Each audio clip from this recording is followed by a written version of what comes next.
Only when there's gravity. Sorry, only when there's gravity. So you're just going to beg the question of this non-force. Sorry, why on earth would you beg the question of this gravity when, number one, mass does not attract mass? That is 106 years out of date. And the current rhetoric of gravity, Einsteinian bending pseudo-force space, isn't a force. If I put an aircraft in a ballistic trajectory... Who gives a shit? We're talking about gas. I'm still yet to get an answer where you get the pressure. You said gas will press on me. I'm on the ground. Gas pressure. Where'd you get the gas pressure from? Gravity. No, gravity's not a force. Gravity is things going down. Gas does not do that. It's about the 8th time I've told you. Gas does do that. Oh, gas go down, go boom, boom. Like bouncy balls. So which gas is produced in the sky? Which gas is produced in the sky? Yeah, to go down. I have no idea how... None of them, you fucking clown. Say that again, I didn't hear you. None of them are produced in the sky and coming down like fucking rain. Gas isn't produced in the sky. It's produced at ground level and makes its way up. Up, not down. It's coming out of the fucking ground and going up. It's not coming down like rain. It's not produced in the fucking clouds. Gas is going up from ground level, not down. Understand that it's coming out of the ground and going in all directions away from the ground where it was produced. Agreed. Right, so it isn't going down then, you fucking idiot. We haven't got pools of helium. We have pools of helium at the... No, we fucking don't! Yes, we do. Oh, really? Where do we find these pools, puddles of helium? Show me a picture of one. Spread evenly over the... Well, it's invisible, so it's a bit hard to take... Sorry, invisible pools of helium? We have pools of helium... Are you high right now? Well, it's invisible.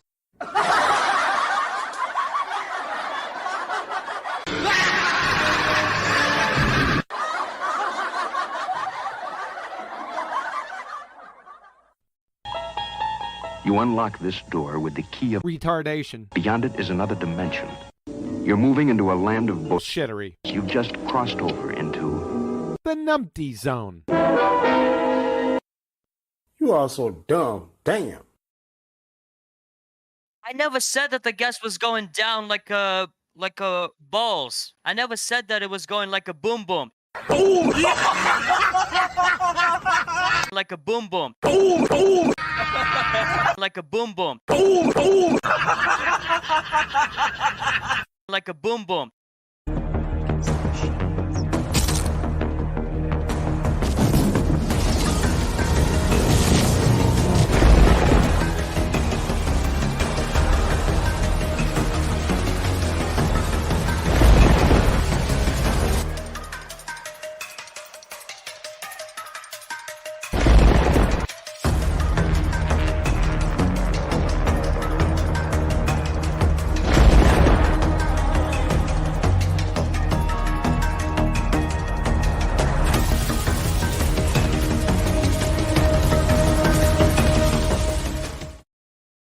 Hey guys, what's going on out there?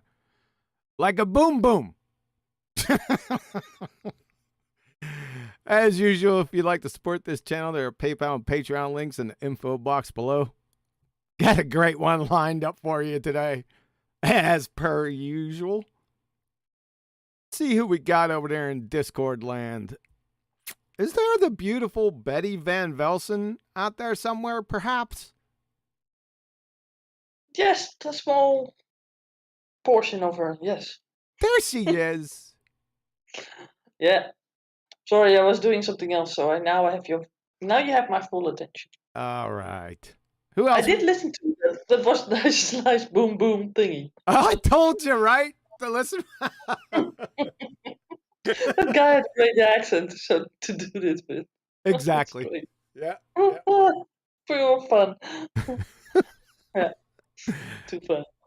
We're starting off hot, boy. It's only going to get better and better today. Let's hope so. Well, we got Adam here. He's right on time. Hey, Adam. That's very polite. I was running really late there.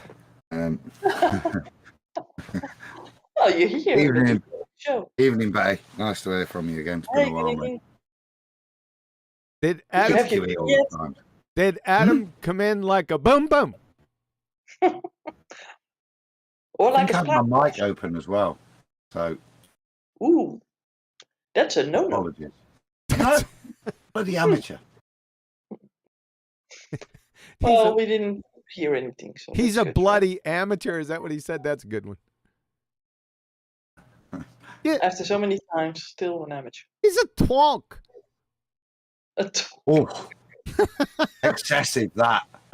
Was that excessive? Was it out of context? Oh, holy, yeah. Sorry about that.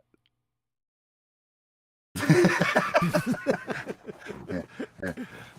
I Could try and be offended. I wanted to use it in a sentence, but I was just lacking. So I just conjured something. Thought it would work. It didn't. I'm sorry. Forgive me. I'm a worm. We discussed the extremity of that particular one and where it sits on the scale. I don't think Betty was here for that one. I'm not doing it again. Not in the presence of women, Adam? Yes. Oh, it's not dirty. Huh? It's not dirty. Twonk is not dirty. You can at least tell her that, Adam. It was very dirty. No, it's not. A plonker's dirty. A twonk's not dirty. But a twonk was a combination word of both plonker and then think of some words beginning with tw. That's not twit. Oh, so it is dirty. Sorry. Sorry, Betty. It was dirty. Please forgive me. I'm a worm. I think you need to go back to your own show and review this again. I don't think so. I think so, because you might cross these words up, or how do you say that? Mix these words up. I'm not mixing words up. I said them appropriately. Now, as we identified, they were a bit out of context. I was reaching a bit, so I got impatient. I usually don't do that. I wait for the perfect time, but it just happened.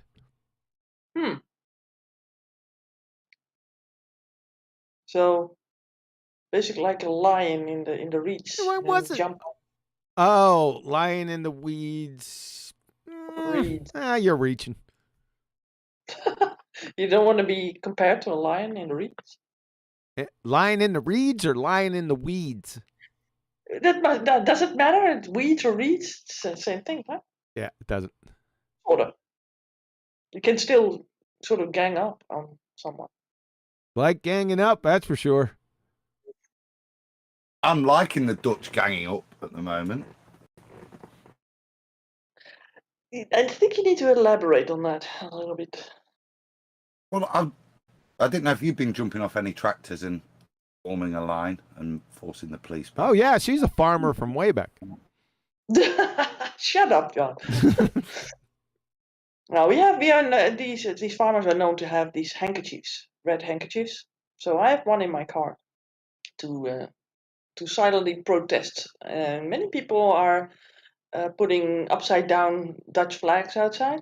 Really? And they put them on lamp posts and landmarks and bridges. So you have a red handkerchief or do you have a red flag? It's two-part thing, right? So the flags are upside down, right? And they post them everywhere or they put them everywhere, but then the government takes them away. I didn't ask you about that. Yeah, but I want to explain this because people don't understand. Okay. The thing is that with the flags, they are like taking them away, which is basically not legal because you are allowed to protest. That's for one. And the other thing is that even though you might just hang up flags and stuff, there's no law against it. But they still don't want to have these outward like protests because they want to marginalize the whole protests. Okay, so can you give just briefly? Can you give the people who are not in touch with Dutch land politics and the nature of their reality over there just a brief description of what's going on? Well, apparently, we are the second. Well, we are the second in the smallest country, but the second country that is producing most of the food in agricultural food, right? And milk, right? Baby milk for America, China, and whatever. And but they want to preserve these nature patches that we have in Holland, and they say that because of the extensive farming, a lot of nitrogen or how do you say nitrogen gas or something is sort of falling down into these nature pieces, which sort of makes little plants and animals extinct. They want to preserve a sort of a heath countryside where you have only heath there, which is a plant that grows almost well on not on soil but basically on sand. And by doing so, they sort of say, okay, well, so we have these patches, we want to preserve those, we don't want to have anything changed. There's too much nitrogen exhaust by the farmers, and we are going to get rid of a lot of these farmers around these patches of nature. And they're trying to disown the farmers, and they can do it by force, they say. But these farmers are now also in debt, of course, because they have to every time there's something new with stables that they need to adjust and other kind of stuff. They had to enlarge their dairy farms to make sort of a profit, and now they say they have to diminish or even disappear. So and now they can do it by force. So basically, they can just take your country away from you, your land. So Your essentially, so hold on. So essentially, they're communists. yes, because it Corporation communist. started there as well, right? With farmers, they took everything away in the communist like Russia. They took everything away from the farmers, and they starved these people. And when you have starving people, you can control them. Yeah, that's terrible. And you know what's funny is that if you're like having such a great country where it's such a wealth of export of food and stuff, so if we stop doing that, somewhere else it needs to be started up, right? Because people have need of it. So what does it matter if it's just on that little patch of land that we have in Holland, or that it is sort of spread around the world and it has the same amount, right? I mean, it doesn't make sense on many levels, right? Okay. Well, thanks. I That's actually not heard its something. purpose, is it, Betty? Right. Sorry, I think That probably that's probably worth adding to this. There's another subtle nuance that is that the humanity of the Dutch government via the corporations is, because these farmers have struggled so much, they're more than happy to buy the land off of them, and I think that's the underlying thing. You've seen it in America, the amount of farmland that Bill Gates now owns. I think he wants his own little outcrop. Yeah, but this is the underlying thing. It's another land grab, but it's a little more obvious to me the way they're doing it via the guise of bankruptcy, insolvency, forcing these on, because what they're going to do first is reduce the demand via the Dutch, which will lower the price, which will force lots of them bankrupt, and then they'll try to enact their human side by kindly buying all of this land from the farmers to help rescue them. yeah, and they don't even even if they bought the land from these farmers wouldn't be out of debt because they have invested so much on stables and all kinds of equipment, enlargement of their cattle, because there was a quota a couple of years back that they couldn't have that many cattle, and they sort of let go of that quota, and then all the banks were saying, okay, you need to enlarge because that's better and it's this and that. So they took these loans, right? These farmers and enlarged they grew their farms, and now it's all of a sudden not allowed anymore. So and now they're in debt, and the banks won't help them out, and the government will just pay for as little as possible, of course, for the land, and then they will put migrants on, right? Because they will need to build a lot of houses for the influx of many people are from all over the world that are sort of in need of rescuing. So we have a little play on the Hegelian dialectic again. Absolutely. Huh. And I heard something else. I heard something else that this nitrogen thing, they used that decades ago, saying it would be at certain levels, you know, the standard climate change issue that they predict that it'd be at certain levels, and it never reached it. So like they're pulling out the same thing they used that never actually came true the last time. So I heard somebody talk about that from Yeah, one of their farmers. yeah, they produced a sort of a map of Holland where the so-called nitrogen emissions were too high, and even in the Dutch Isles, we have like a couple of little islands up north, and they say there's a lot of nitrogen. It's only farm country with sheep on it, right? There's nothing there. There's no industry or whatever. It's like the most beautiful place, and then there needs to be less sheep or whatever. But it's been there for ages, right? And they say, yeah, but these emissions come from the sea. But it's ridiculous. There's nothing that comes from the sea like that. It's really, we are living in like Narnia with that. I think, So, I think the climate change and the environmentalists are they're just using that as a power grab. They use that here in the U.S. like carbon emissions, and this is yeah. something to gain power against, power and control. Yeah, and what they also do is they say, okay, now these farmers, if this doesn't work, right, they have the next level of thing already there, is that this farmers they collect the manure of the animals and they spread that around the country again so that it fertilizes the land. But now they can't use that or less of it because they are not allowed to. But then, if you don't do that, then you need to have other like how do you say that? I can't know the word anymore. Fertilizer, fertilizer. Silos. Fertilizers. That's yeah. So you have to basically put nitrogen in another way again in the ground because you have to import it, right? So they ramp things up with these rules and regulations so that these farmers they can't cope anymore with all. You have to be not only just a farmer. You have to be a businessman, but you also have to be a chemist, a biologist. It's really amazing what they do. Well, thank you. Well, the war that's going on right Hold now, I on. think- Well, thank you for that brief description. Appreciate Yeah, that. All yeah. right. Well, and also, and there's Oh, another, boy. yeah, sorry, there's another law that they are now sort of trying to bring up, and because that's coming after the farmers, after that's done, right? They have sort of an old law that was sort of now reintegrated, that they can sort of grab your home, right? If they see need of a movement of like people groups, they can sort of disown your house. So there's more to it than all. It's all ramping up. So like really strange. Okay. Thanks. Yeah. I know you probably don't get that is certainly this side of the pond, John.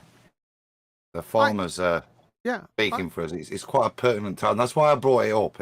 It's not just the Dutch. Strangely, Betty, right? You know, the Germans are out, the Poles are out, the Italians are out, right? They're all coming out striking.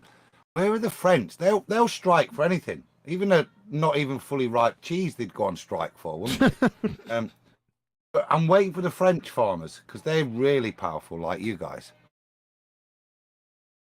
Yeah. Well, and they are usually more active in protests, right? But I was being I don't flippant, know. but I mean conspicuous by their absence. All the rest of the European farmers are there. Normally, I'd say the French normally. Any reason they'll get a luminous jacket on and march, won't they? Don't they like to decapitate their leaders? Well, maybe that's what we're waiting for. Viva la revolution! That's what we're waiting for. Too funny.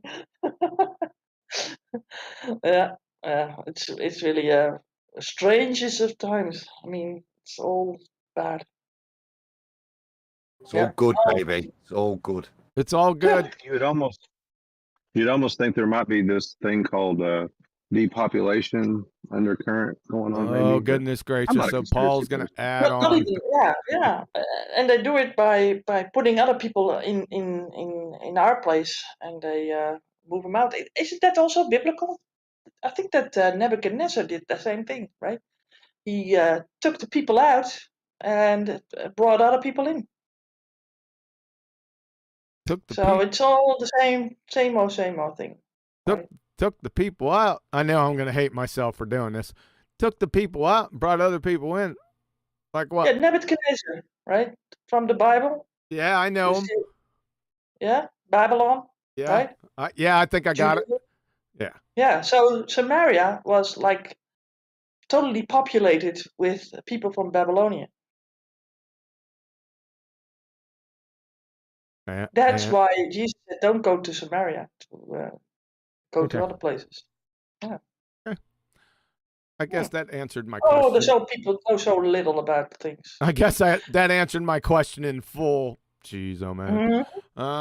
Do you mean the stealing of the Jewish royals, the main Jews? No, she didn't mean that. You take people groups out, Adam. They did it also with the 10 lost tribes, right? They put them at the outskirts of their brother. country, right? And they put their own people in the country that they conquered. Well, Babylon. Nebuchadnezzar destroys hold on a second. Jewish Hold on a kingdom. second. Babylonians, they had a unique twist on things. They tried to incorporate the people that they captured into their culture, as opposed to the Romans, who like to chop them up in little pieces. Yeah, so who brought in the Romans? I'm just talking about what's happening right now and the same sort of tactics that are being imposed. It's more subtle now, right? Then it was like obvious. They fought, they took these people out, and it brought other people in, right? But now it's like a almost like a Trojan horse like event. But still, the whole scheme behind it is the same. QE, should we be taking notes? Yes, you should. Yeah.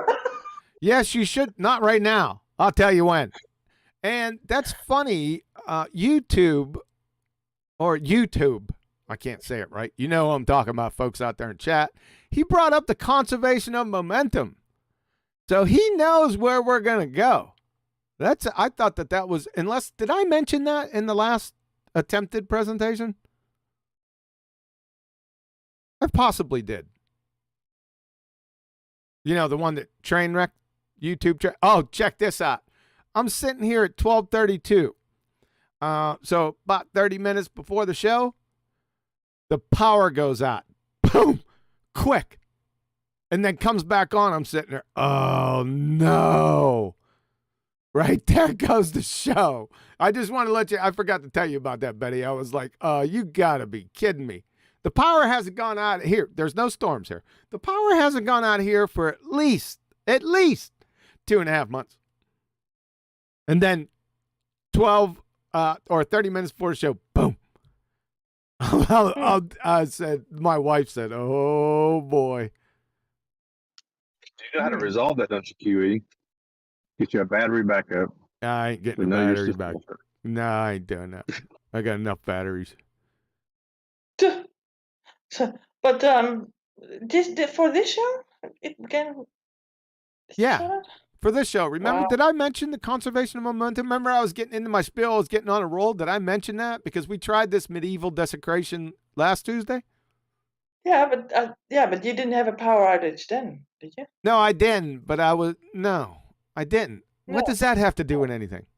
Well, because I was a little confused on which show you were like referring to, this one or the last one. Yeah, I was just saying that there's been some, how would we say, sketchy events around this show or this presentation. Yeah. Well, everything is sketchy with you. Sketchy. Yeah. So I wanted to get into a little argument that came out today that has connections to Alice and Bob. the argument that I put it together many, many years ago. And it was that stupid drawing I'd come up with. But anyway, I was sitting there this morning in Nathan's show, and I kind of put it together into what I would call flat earthers. Listen up. If you don't have a really strong science acumen, you don't have any, further education. Like you said about me, right? You really, no, I'm not talking about you. You really, Yeah. no, I'm not. It could be about you if you want.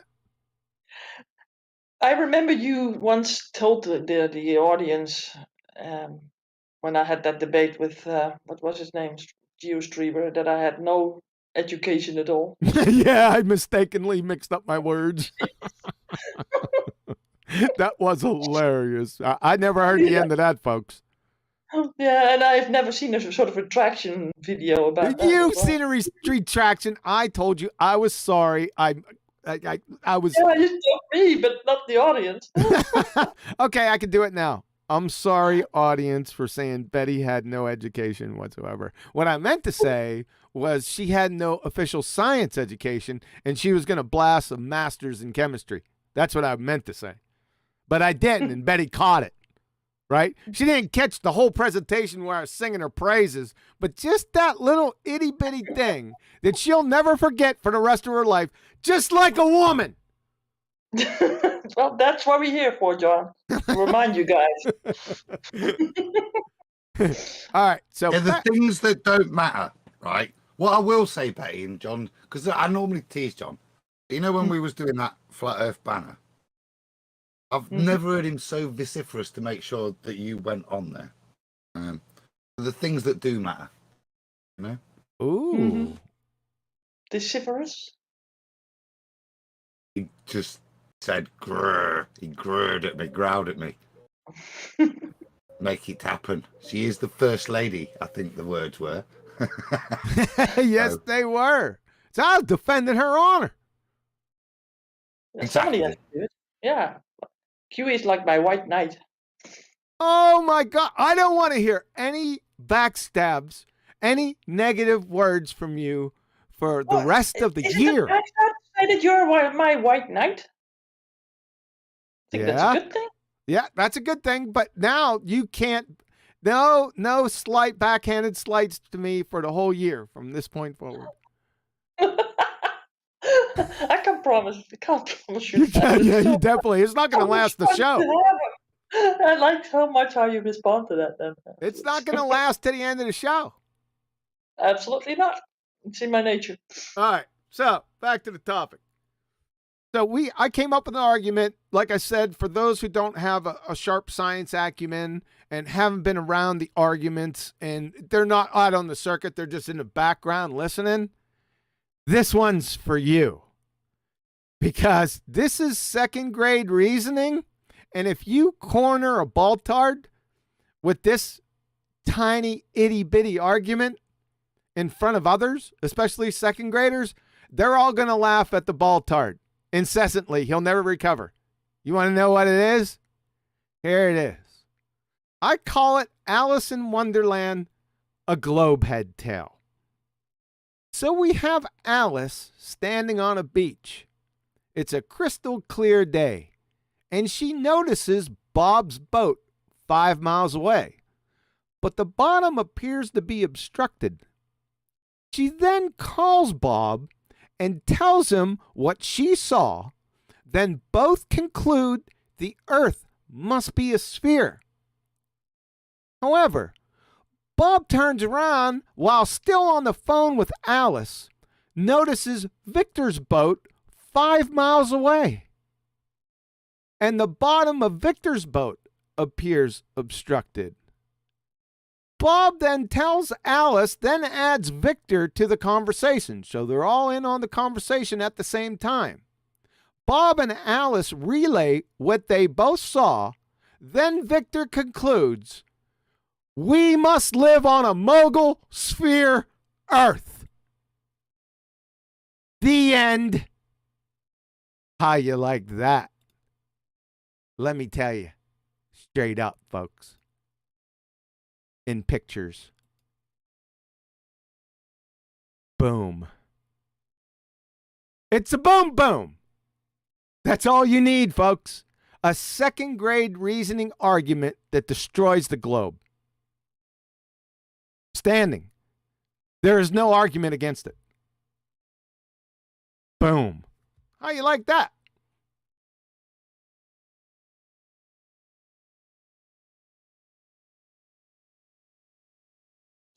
Yeah. Well, that's a big pause. Second. That was a big pause. Everyone's thinking about it, how simple it is. When people lie, right? There's always contingent necessary facts that have to always be true. That's what I go after. I usually don't pay too much attention to their claim, except to listen to it. But then I start flowing backwards, right? And all those contingent necessary facts must be true. That's the only thing I did with this. It's a play on Alice and Bob. See, the BallTARDs never got that argument. They thought they could Elmer Fudd weasel sophist their way out, right? But everyone's belly laughing at you.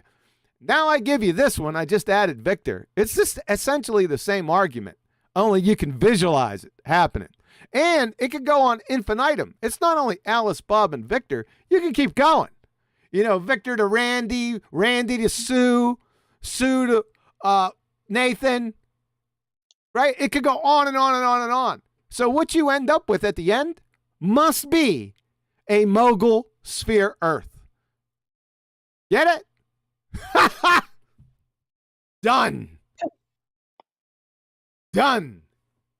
D-U-N. Done. You BallTARDs are laughing stocks. A second grader can destroy your entire belly laughing religion in less than 30 seconds. D-U-N? Yeah. Done. Is that not correct, is it? If I make it so, it could be. Oh, good God. Yeah, well, they say that same thing. Ha! Elmer Fudd. There's Elma Fudd down there in the chat. They said, don't use my name.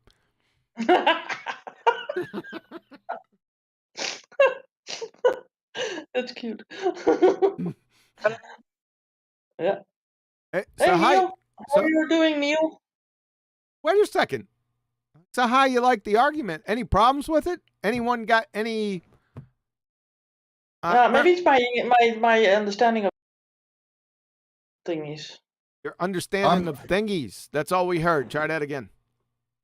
Mogul. What's Mogul? Moguls. You don't know what moguls are? No. It's on a ski slope. They Indian got moguls. rulers. All right. What? Let me go find them. So if you guys don't know what moguls are, I'll give you the. They're either like Indian rulers or those humps that snowboarders go over.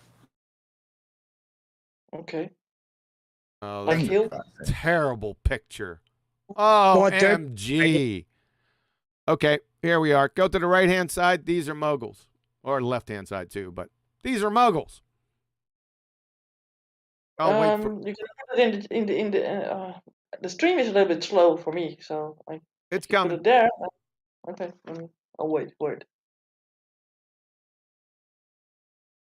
Okay. You got it? Yeah. Okay, that makes sense. Yeah. So now, do you get it? Yeah, that's great for your kidneys, by the way. Yeah, my wife was trying to impress a guy way back in the day, and she tore her ACL on these. Yikes. Yeah. I made a mistake. I was up there in Mammoth, and I was skiing. Man, I was skiing my butt off, too, man. That's when I was getting really good. But anyway, I wasn't paying too much attention, and I wanted to ski another slope. And I went off my main slope and went on what I thought was another blue. It wasn't. It was moguls. And I came like right where this guy is, right at the top up here. And I came there, and the fear of God, I could just, if somebody took a picture. Oh, God. The fear of God, right? I tried to stop, but I was going too fast, and then I friggin' wiped out. And then after I was good. Luckily, I didn't get hurt. You have to do that to stop. So then I tried to mosey my way off I couldn't even do it. I had to take my skis off, and I had to walk out. You couldn't do it? QE, that happened to me with dirt bike riding. Instead, though, you have to downshift when you get to the moguls. So you got to go from 4 to 1. Otherwise, you're not getting through. yeah. It's impossible, these things. Why do people do that anyways? Well, it's crazy. Boy, those skiers that do that, I like watching them do it, but I will never even approach that, especially now. But anyway, back to the argument. Do you understand why now I say it's Mogul sphere art? Yeah. Okay. I got it. Good. Thanks for the visual. You're welcome. So, flat earthers out there, like I said, you don't need, PhD, natural science acumen. You don't need that for this. Just second grade basic reasoning, right? Hopefully everyone's got it. A few people emailed, or not emailed, but messaged me after I brought that up today. And they said, oh, I get it. Yep. Yes. And second graders everywhere do also. So that's what you do. You get them with one of the second grade, like in a second grade audience, the BallTARD, and just destroy them. They'll get laughed at with that argument. They're finished. Time out. I have a question. Yep. When you're skiing, how do you downshift yourself from going full speed to handle those moguls? They're not. Whatever. Number one, they're not moguls. They're moguls. Number two, you have to put the slide on. You know what I'm saying? Yeah. I got you. That slows you right down, right? Yeah, it's you pick up whatever direction you want to slow down. I usually go to my my right hand side, so I like to lean back to the right. So I'll pick up my left or my right foot. Once you pick that up, you automatically. It depends on how far you pick it up. We're not getting into ski instruction here today. So more friction, the slower you go. Yeah, but you have to go. You have to get it sideways. You have to put more surface area of the ski sideways on the hill, or you ain't slowing down. It's gonna end badly for you. It's usually that way too when you're coming up and all of a sudden there's a cliff. You gotta stop. Do you go goofy? You go like a boom boom. Hopefully not a splash. Okay, so we're gonna roll on. I heard Flatzoid. Welcome, Flatzoid. Can he talk, by the way? Yeah. Good to be here. Yeah. Sorry, I don't know which ones have the exclusive. You took the exclusive. You gave him the exclusive so he can come in and talk without. Yeah, I remember giving it to someone, but I didn't know anymore what it was. Yeah, so many people saw it. So the GoFundMe was a success, Flatzoid? Yeah, actually, it was like 3 days and it was fully. We're just waiting for the funds to come in by Nathan, and then I can order the PC. Awesome. So hopefully by the weekend I'll be able to get it. I really hope so. Shout out to Nathan for starting that up to help Flatzoid get a computer, because I was listening to one of your live streams and it was friggin' painful. I was scared to do another live stream again. Let's put it that way. Yeah. So glad you got it, man. Shout out to Nathan. Good job, sir. Yeah, Nathan, if it has anything to do with sound. Oh, it was driving him crazy. He had to do it. It's so funny. Hey, so listen. If it was up to him, he would fit in everybody's home. Those awful looking like boards and stuff that he has in his home. Yeah, his wife Daddy, loves. I was just thinking about that. His wife loves him. Yeah, sure she does. I hope she loves him more. Well, he is the what was it? I got a video recommended 11 years ago from him, where he was the pancake flipper. Oh, did he do that? What? Yeah, he actually flipped pancakes on YouTube. Nathan? On YouTube? Yeah. Nathan flipped pancakes on YouTube? Nuh-uh. Yeah, 11 years ago. You got to send me that video. Yeah, we need I'll, to see. I'll send you the link. Yeah, Yeah. he's still had long. He's still had long hair. Wow, long hair too. Yeah. Whoa! That video has to make its way. It was in his hippie time. I remember that came up in BALLBUSTERS. He said it himself, or someone else said it. It was not. I don't want to sound like a hippie or something. He said. Huh. I don't recall Yeah. that. Hmm. All right. So, yeah, we can move Hilarious. on from the pancake flipper until we have visual evidence. There's nothing wrong with it, by the way. I like pancakes. I do too. Hamburgers too. So, That hamburgers have all to do with this discussion. yeah. Can I say something quick? Yeah, That's the way to quick. do it, though. The guy that helps you get a nice system, just call him a pancake flipper when he's done. That's good. I like that. Good one, Flatsoy. That's pretty abstract. That's a weird connection there, Neil. Well, I could have called him a tosser because that's what he called himself in Ah, the tosser. video. Yeah. It's also an English thing. Huh? I'm only hacking on you anyway. All right. We about ready to get into the medieval desecration? Well, if you have to. Yeah, I have to. So let's get on a roll over here. Let's try. I hope that it doesn't shut down on you again. Yeah, I So know. I got that in the back of my mind. Like, what is going to happen now? Let me check. Let me check everything. Make sure everything drop frame 0, live, good, recording, good. They tried out. They're rolling blackout already, so they might hit you with it. They, I'll give them a rolling blackout. Black eye rolling. All right, let's get into this. Like I was saying before, I was on a roll. It really, getting angry too. it really Remember. pissed me off. Yes. So we're gonna get a bad mood after. Nah, I just got to get on a roll again. I'm just not feeling it at the moment. Oh. So do you need me to give you a backhand slide to get you started? that you can't do that. You're not allowed to do that for the rest of the year. Yeah, but I can oblige. Yeah, I know you can. And right. by the way, I didn't agree on that, so there you go. You did what? I didn't agree on doing that. Oh, that's right. Yeah. I thought rhetorically you did.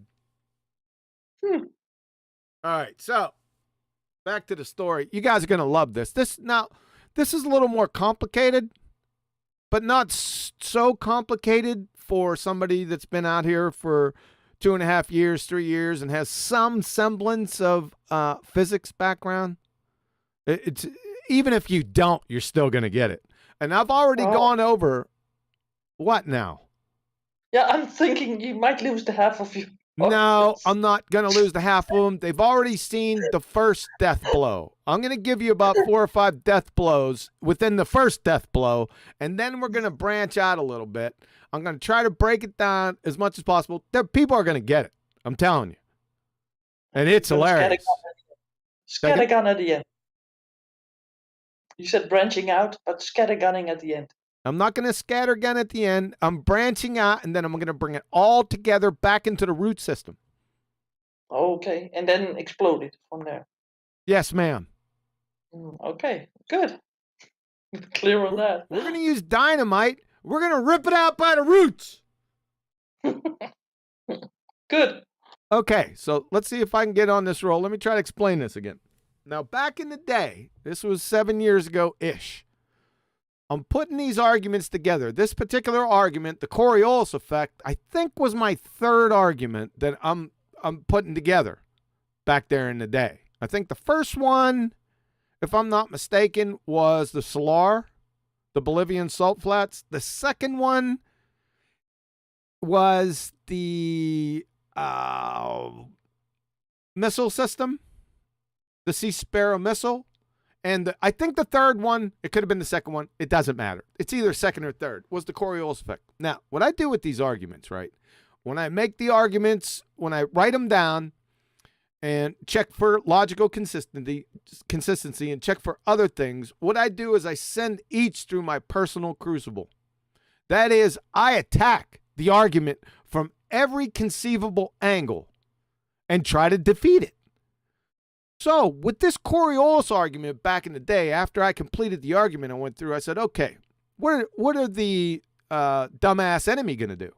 Right? They're going to try to debunk this. So what I do is I do what they do. They go to Wiki. So that's what I did. I went to Wiki. I said, okay, how are they going to come at this? And I ran across just a couple of times. It was rare, but I ran across numpties out there on Wiki, even, valid, how would I say? Not probably valid sources, for the lack of a better phrase, that conflated the Coriolis effect and the conservation of momentum. Now, I seen that, and I was baffled by it, right? I said, what on earth are you people talking about? You don't know what you're talking about. Yeah, but the BallTARDs don't know that they don't know what they're talking about because they don't know what they're talking about, right? So I said, I put it in the backlog. I said, okay. I said, if they bring this up, I'm just going to jacket yard. So I made up an argument to defeat that nonsense, right? And I put it in the hopper. No one has said anything about it. I brought up the Coriolis effect many, many times over years. It was 3 or 4 years that I wasn't going to say anything, right? And then I'm sitting on Nathan's show one day, and obviously Nathan loves the Coriolis effect argument. And he's dragging one of the BallTARDs around by their short hairs with this Coriolis effect. It got really bad. He got medieval on him. And a person happened to be R.C. Meisty. I'm sitting there listening to this argument, and all I hear is conservation of momentum. I nearly fell out of my chair. I've been waiting for so long for somebody to say it, right? I bowed my way in. I'm there, wait a second. You know the routine. I say, conservation of momentum. What's that? And all you hear on the other end is silence. And at that time, I was in Nathan's Hangout. I wasn't in Discord. So I popped into Discord. Bye-bye, R.C. Meisty. He dropped. Right away. And I said, oh, man, you're lucky you did because it wasn't going to be pretty. But ever since then, since he's brought it up, so I've been bringing it up in little bits and pieces here and there, right? But never consolidated like I'm going to do today. So, are you ready? All right. Brain dead BallTARDs. This is what they say. The atmosphere spins with the earth. You guys seen this first part before. Just humor me. So then, like I said, part 1. Please explain how the Coriolis effect can exist when the necessary conditions for it to exist are 2 separate coordinate systems, that is, reference frames. One rotating non-inertial, the Earth, and one rotating inertial, the Atmo, and everything in it. If you go to your little wiki references, numpties, Globe Heretics, it's going to show you in visual form right here what the Coriolis effect is. Now, if you go down to the bottom down here, it has a little explanation. It says, in the inertial frame of reference, upper part of the picture, the black ball moves in a straight line. However, the observer in the red dot, who is standing in the rotating non-inertial reference frame, or frame of reference, the lower part of the picture, sees, you see what they do? The important part here is that they identify that you must have an inertial reference frame and a rotating non-inertial reference frame. You see that with the Coriolis? That's what I want you to get out of this. That's all we need, right? So that violates the law of non-contradiction number 1 because we need the 2 separate reference frames. What do they say all the time? We only have one. That's going to come up big here down below. So, number 2, show an actual demonstration, since we only have one reference frame, where gases and gas rotate in lockstep with a rotating solid body just 5 centimeters above the surface, then provide the mechanism. You do understand gases have no intermolecular bonds. Obviously rhetorical. So do gas molecules attach to the Earth and each other by Velcro, superglue, molasses, pixie dust, other? And gas molecules, air, vibrate and move freely and randomly at high speeds. Here's a good visual here for the idiot spinning space monkeys. The globe heretics. You see this over here? It makes a comparison between the behavior of solids, liquids, and gases from the chemistry department at Purdue University. One of your high priests there, BallTARDs. See, your globe heretics. You don't follow your own globe religion. I know it like the back of my hand. You see this right here? You see what's happening to these gas molecules? They're moving randomly at high speeds in all directions. Duh. So, back to the story. Question. How can gas molecules that make up the atmosphere, which is a contradiction in terms, that move freely and randomly at high speeds, yet, according to the intellectual elite booger-eating BallTARDs, rotate in unison, that is not moving freely and randomly at high speeds from the Earth from west to east? You see the contradiction? Yeah, that's number 2. You're done for, right there. You're done for with each of these. But why are we going to stop there? Where's the fun in that? Number 3, please explain the existence, I love this one, of east, north, and south surface, mid, and high-level winds on a spinning ball that has an atmo, that's air, wind, and gas, rotating with it from west to east. See the contradiction? You can't be going in one direction from west to east and then have them going in all different directions, east, north, and south. Can't do it. It's a contradiction. That's number 3. That's one of the well duh contradictions, right? That second graders can pummel you with. I love those. They hold a special place in my heart. Bonus question. How can you have different wind speeds moving in different directions simultaneously at differing elevations of the atmo, all the while the atmo is collectively spinning east in unison the same? That's more or less what I just said above. It'd be easier reconciling married bachelors.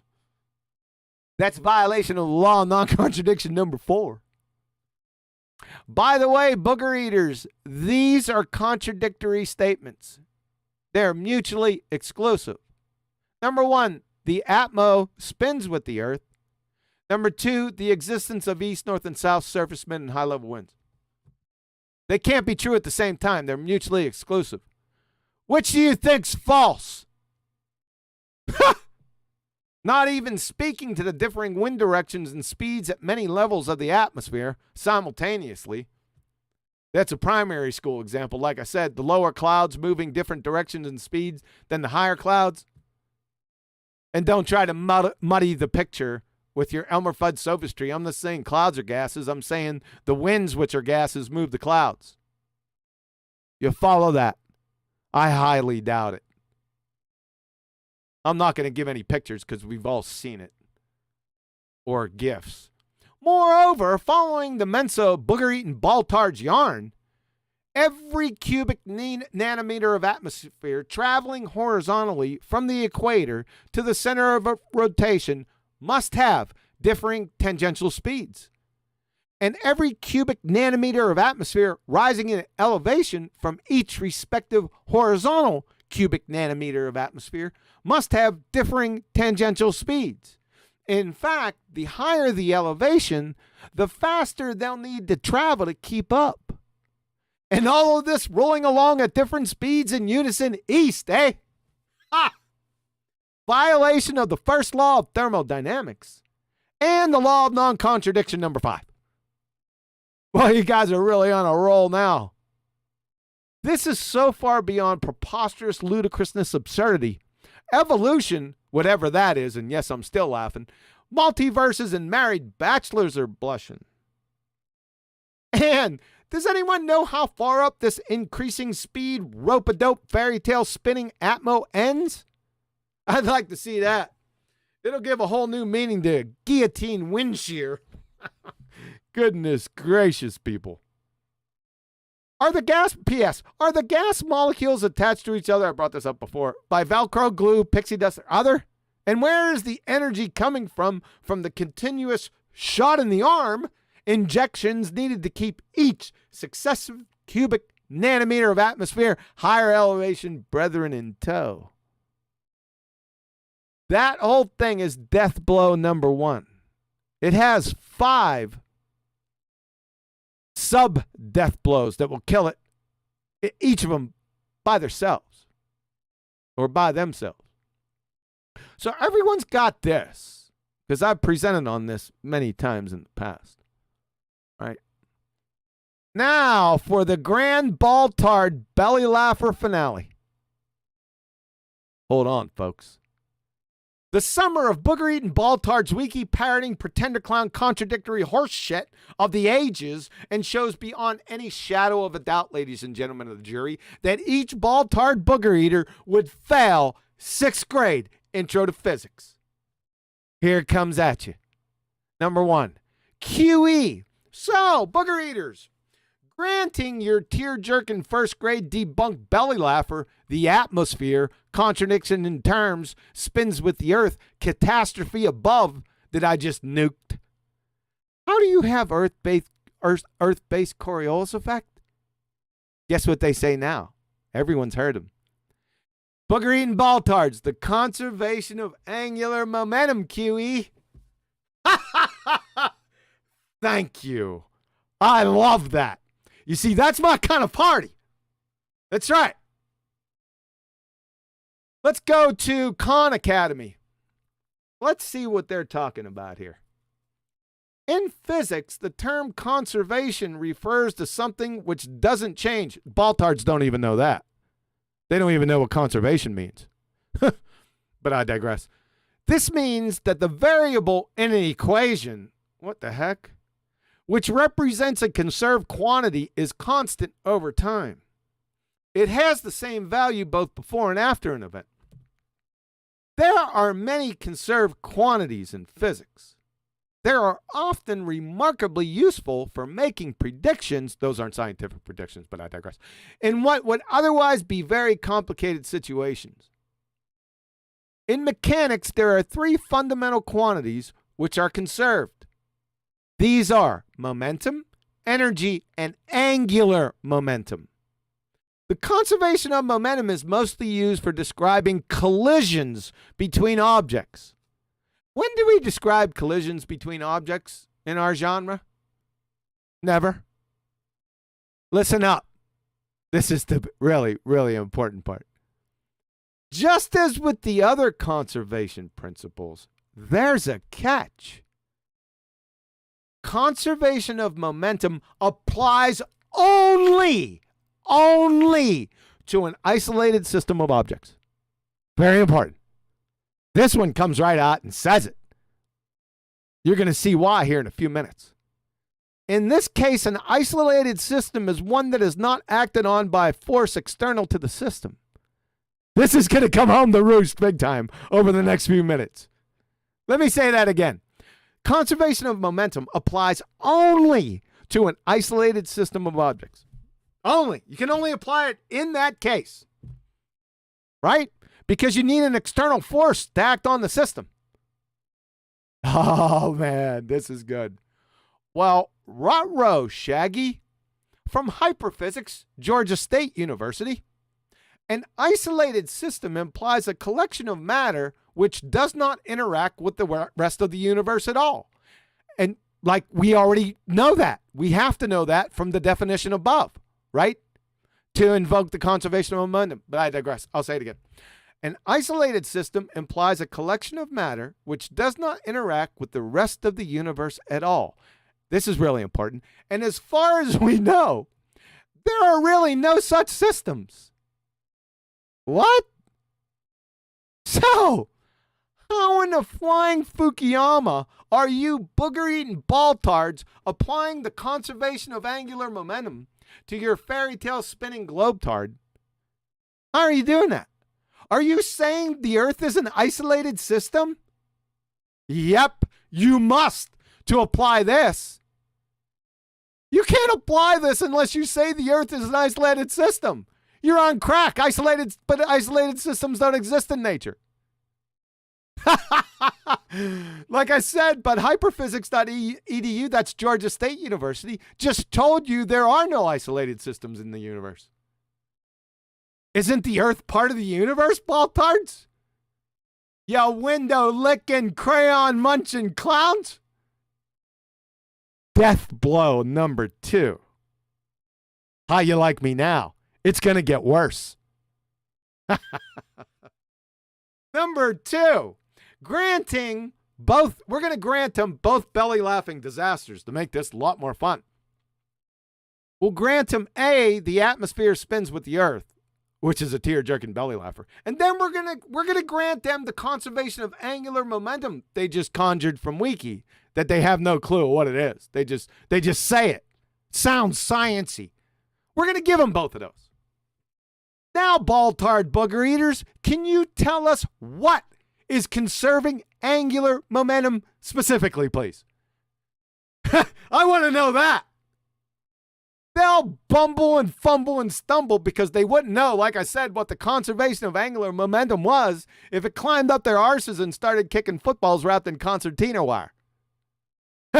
You already know that so far. It's going to get worse down below. So angular momentum, what is it? They don't know what conservation is, and they definitely don't know what angular momentum is. Angular momentum, from Vanderbilt, by the way, angular momentum is a measure of momentum of an object around an axis. That's pretty damn easy. Pretty simple, right? Yeah, but there's 2 types. You'll never get here. I'll tell you that. When I ask them what types they are, they go into friggin' implosion mode because they're clueless. There's 2 types, spin angular and orbital angular momentum. Just how they sound. Spin angular of an object is as defined as the angular momentum about its center of mass coordinate. I'm going to show you here down here in a little bit. Orbital angular momentum of an object about a chosen origin is defined as the angular momentum of the center of mass about the origin. So then there's 2 more subtypes below those 2. They're totally lost then. So we got point objects. That's just how it sounds. An object accelerating around a point. Like a ball attached to a string that you start spinning above your head. The formula, L, angular momentum, equals R, radians, times P, linear momentum. And then extended objects, and there's going to be a little picture down here for your viewing pleasure, is the whole object rotating about its own axis like a spinning orb. The formula is L equals I, rotational inertia, times omega. That's angular velocity, radians per unit time. So, here we go. Angular momentum, point object, and extended object. There they are. Right there for you. Got that lasered into your retinas, BallTARDs, because this is probably the first time you've ever seen it. Right? Question. Which one, booger eaters? Point or extended object? You'd think this would be easy to answer. I'll tell you what, you get them to this position and ask them this question, get your popcorn. They are absolutely clueless. Let's use one of their belly-laughing dumpster fire examples that they always use, right? Hovering helicopters. We're told by the bumbling globe-tard heretics that because the atmosphere spins with the Earth, that hovering helicopters do likewise. Well, if that be the case, remember those contingent necessary facts that have to be true? This is one of those cases. Well, if that be the case, then the hovering helicopter would have angular momentum. Duh! Right? Measured in radians or degrees or revolutions per unit time. Hence, it would have an angular velocity. Uh-oh. This is the primary school pummeling. Let's go look what hover means. From Britannica.com, hover, to float in the air without moving in any direction. That's interesting. while velocity from the wiki clowns is the directional speed of an object in motion. How can a hovering helicopter have an angular velocity yet not move in any direction? Por favor.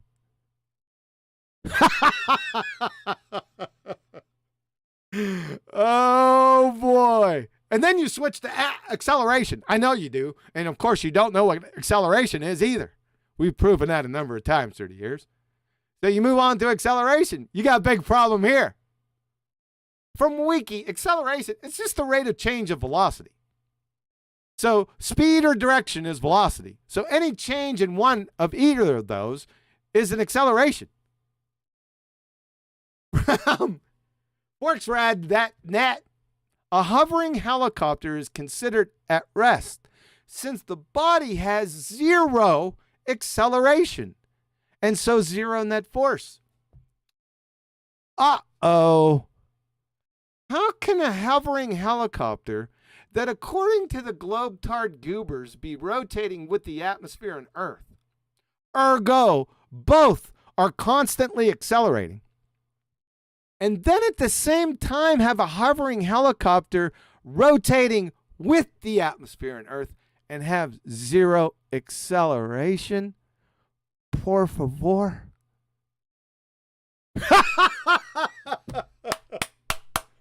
Huh? You feeling me?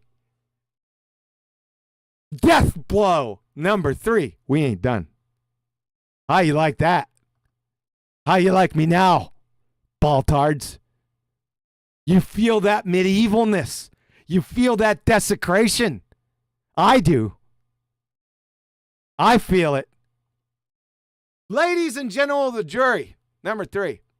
From Phys Liber text, the law of conservation of angular momentum. Let's start getting specific here. Very simply, from Phys Liber text, when no external torques act on a rotating object, its angular momentum is conserved. It's just that simple, right? Now you can see, remember the definition I gave above, that it had to be in an isolated system? Well, in an isolated system, you have no external torques. You see it here. When no external torques act on a rotating object, yeah, it has to be in an isolated system. You see how they dovetail? The law of conservation of angular momentum would never be described or exist, shaking my frigging head, without an inertial frame of reference. Because there'd never be a case where external torques even frigging exist. That's a little bit too high level for you, ain't it? You can't get there. Just go ask one of your slobber nurses to translate that for you. You frigging clowns. Oh, it's going to get worse. Moreover, from Khan Academy, the concept of momentum, this is me, sorry. The concept of momentum conservation comes from and is a direct consequence of Newton's third law. Khan Academy backs me up. Conservation of momentum is actually a direct consequence of Newton's third law. Duh. Everyone knows this, right? Watch this. Watch this epic train wreck of a disaster. From Boston University Physics Department, a good question to ask is, do Newton's laws apply all the time? In most cases, they do. But if we're trying to analyze motion in an accelerated reference frame, while we're spinning around would be a good example, then Newton's laws are not valid. Let me say that again. Then Newton's laws are not valid. Duh. A reference frame in which Newton's laws are valid, according to these guys, is known as an inertial reference frame. Uh-oh, SpaghettiOs.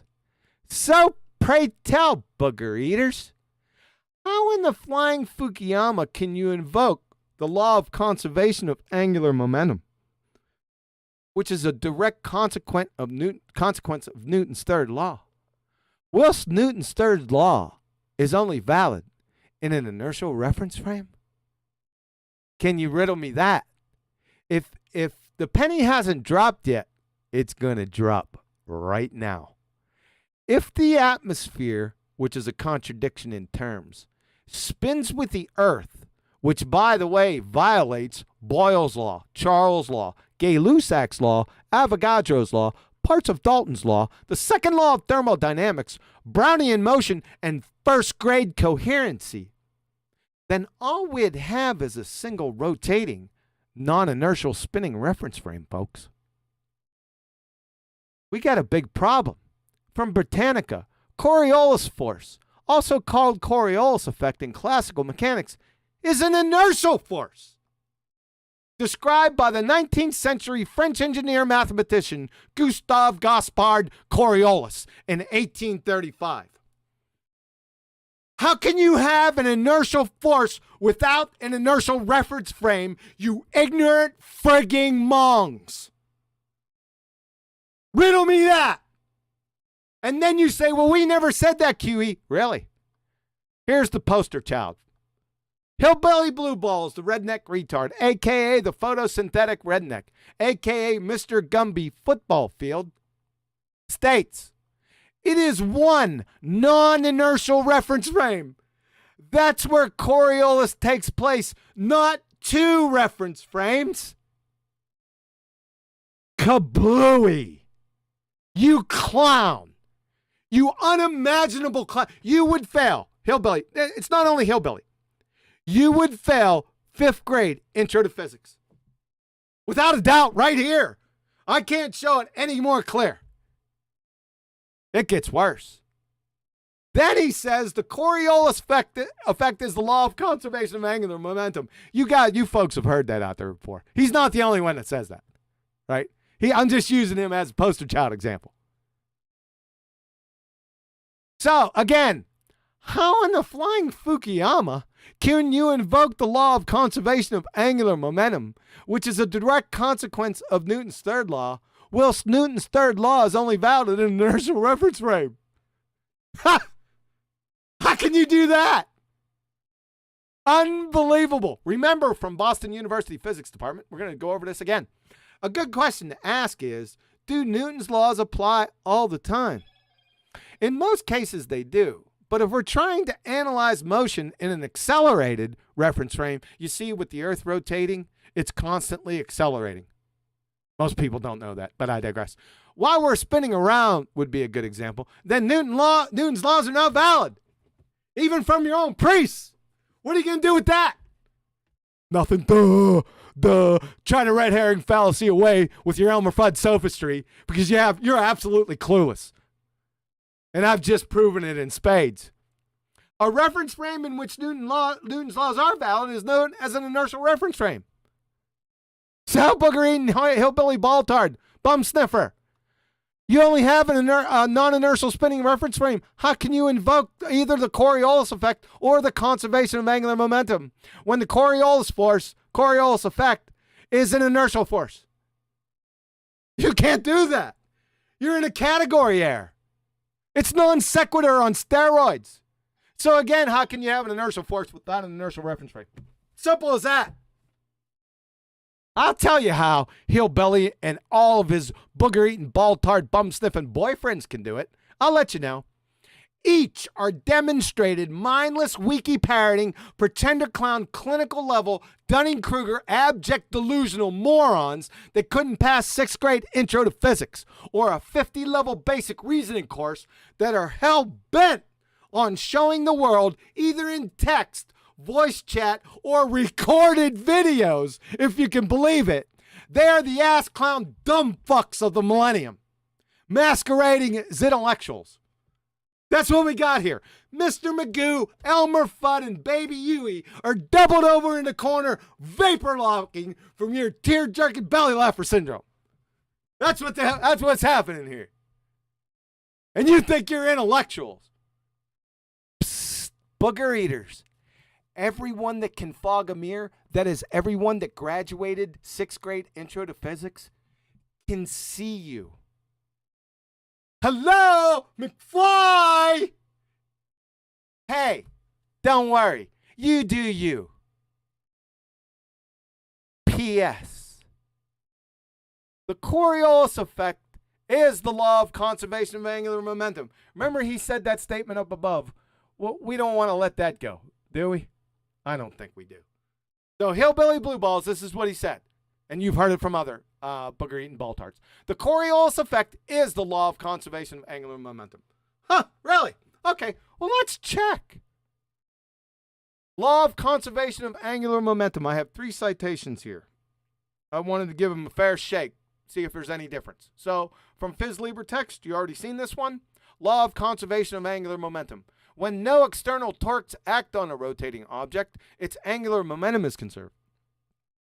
Pretty fair. Open text BC. Angular momentum is conserved when net external torque is 0. Pretty much lines up with the top one. Good to go. No contradictions. From Lumen Learning. 11.3, conservation of angular momentum. In the absence of external torques, a system's total angular momentum is conserved. Well, that lines up with every single one of them. So simply, we could just use the top one. So I'm going to drag the top one with me, and we're going to put it up against definitions of, guess what, BallTARDs? Yeah, amoebas. Yeah, Coriolis effect. Let's see if they're the same. So, we got the law of conservation of angular momentum right here again. When no external torques act on a rotating object, its angular momentum is conserved. Well, we got physics about, used to be physics about, definition of the Coriolis effect. Let's see if they line up. The Coriolis effect is an apparent effect, an illusion produced by a rotating reference frame. Funny, I don't see apparent effects and illusions up here. You? This type of effect is also known as a fictitious force or an inertial force. I don't see any fictitious forces or inertial forces up here that would train wreck this. Right? Because angular momentum is opposite of an inertial force. So we got the antithesis going on here so far. The Coriolis effect occurs when an object moving in a straight path. What? You said angular momentum up here. Angular, not straight. That is a direct antithesis of what we're talking about. Do I need to continue? This definition, it even says it again. When a straight path is viewed from a non-fixed reference frame, typically this moving frame of reference is the Earth, which rotates at a fixed speed. When you view an object in the air that is following, here we go again, a straight path. Well, you're talking about angular up here. That's a direct contradiction. This is train wreck. The object is not actually off its course. Where is an object not actually off its course up here in angular momentum? Are these definitions, are these the same? Perhaps if you're on a lewd, garnished, shroom-induced coma following a 6-month Jack Daniels bender, you're busted. That's simple. Let's try it again. So let's roll with conservation of angular momentum. We'll drag it down here. We'll go with Encyclopedia's definition. Remember the conservation of angular momentum. When no external torques act on a rotating object, its angular momentum is conserved. From Encyclopedia, Coriolis effect. Within its rotating coordinate system, the object acted on by the Coriolis effect appears to deflect. Is there any appearing to deflections up here? I don't see any. Can these BallTARDs read? Maybe we ought to give them a small grade or a Fleisch-Kincaid reading level assessment. That's what I'm thinking we need to do because I think you're friggin' illiterate. There's no appearance of deflection up here in this definition. This deflection is not real. Is there any not real deflections in this definition? Anyone? Can you read any? You wouldn't think so. I don't see any. Are these the same? Perhaps if you were on a shroom, garnished, lewd-induced coma following a 6-month wild turkey bender. Perhaps, maybe. I doubt it even then. Let's try it again. Law of conservation of angular momentum. When no external torques act on a rotating object, its angular momentum is conserved. Let's go to Seagar Douglas, Introduction to Ocean Sciences, Critical Concept Reminders. This is a university-level textbook defining the Coriolis effect. When set in motion, freely moving objects, including air and water, clouds, water vapor, that's my addition, moving, here we go again, straight paths. Where are straight paths with the conservation of angular momentum, BallTARDs?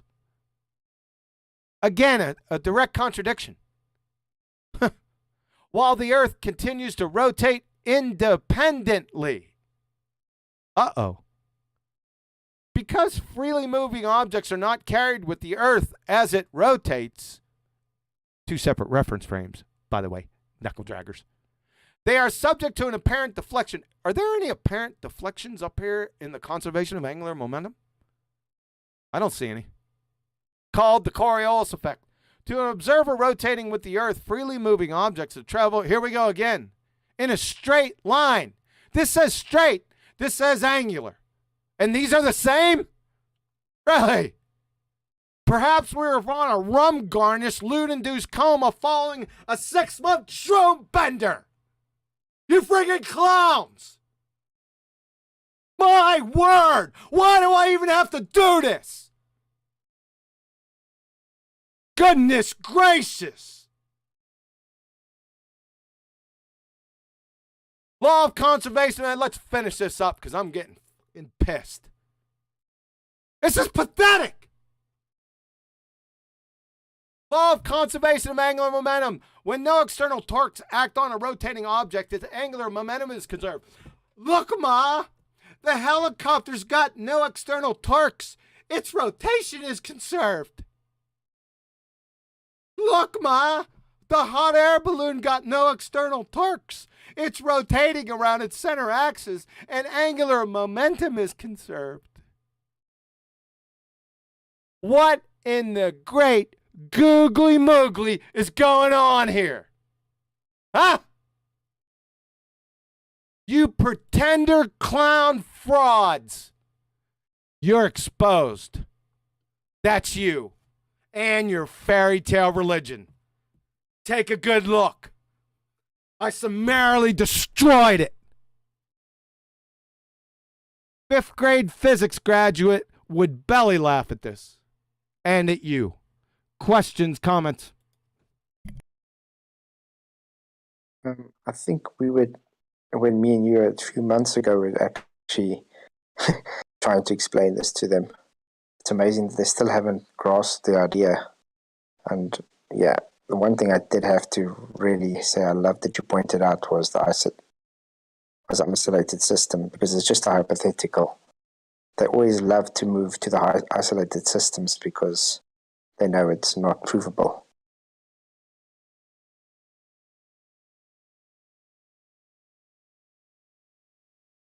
Evening, Flatzoid, by the way, mate. I got 2 points. The first, I couldn't pass because I've not laughed so much in a while. Bum sniffer. I love it. Right, bum sniffer. No, that's hilarious. The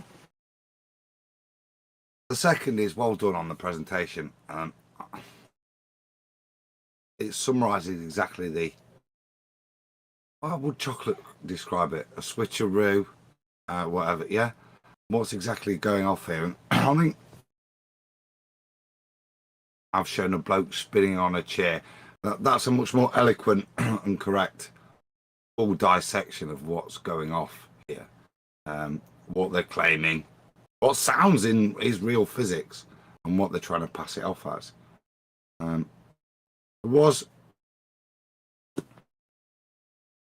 There is a bit of anger momentum. You know, I mentioned the bloke spinning on the chair. Obviously, if he's got like 2 hammers, you can see how the conservation of angular momentum is preserved, even if you change the shape of the thing, which is what I think the presentation ends with, which is the farcical bit. That suddenly, if you leave this surface that was spinning, you conserve the same angular momentum. I don't know what that means, or following some strange path. There was a bit, Kiwi, right at the beginning where you went on about the atmosphere. God knows where that expands now. There has been a recent claim that it expands to somewhere near the moon in the heliocentric model. And with that conservation of angular momentum in mind, See, the further away you move, the maintaining the same speed, and you'll slow down if you leave. So this is their pretend bastardization. So I'm trying to do my best to integrate their tomfoolery, if you will. If we were to take their atmosphere and extend it to that distance, that would give us, and if we look at what they're pretending wind speeds, etc., are, and this all results to a net zero, roughly. And you can kind of imagine it in just going up in a plane. You can kind of reconcile it in your own head. And the numbers will change as you do that. That's my point. But if we went to NASA's recent claim, instead of 1,000 miles an hour to create net zero, and like I said, remember things, what they retain will slow down the further away you get. The circumference would be 1.571 million miles. So that would mean an hourly rate of these molecules. You'll like this, John. An hourly speed of these molecules to attain net zero, 65,458 miles an hour. Now, even if you excite gases to extremes, you can't get those kind of speed pressures.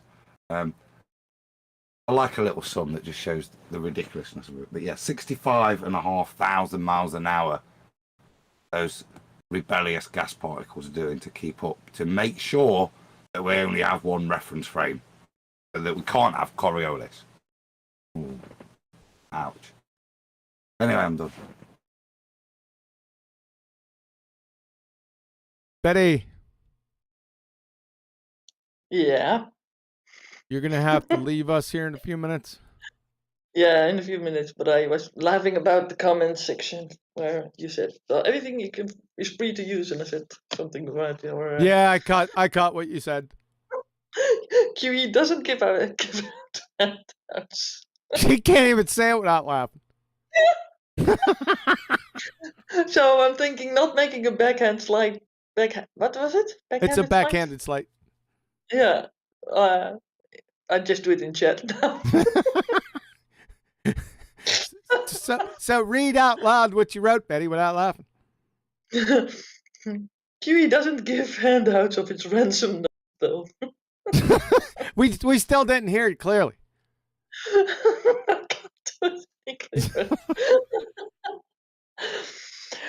Because your presentations are like very colorful, right? With back capitals, enlarged, small, Sure. and all kinds of colors and stuff. And Sure. it looks like a ransom note. I know that back in the day people were accusing you of that it was a ransom note. But that's true. I am holding them ransom. Yeah, in a way. Right. Too funny. You're gonna have to leave us. Do you want to give an ad for the show coming up on Thursday before you go? I didn't really prepare for that.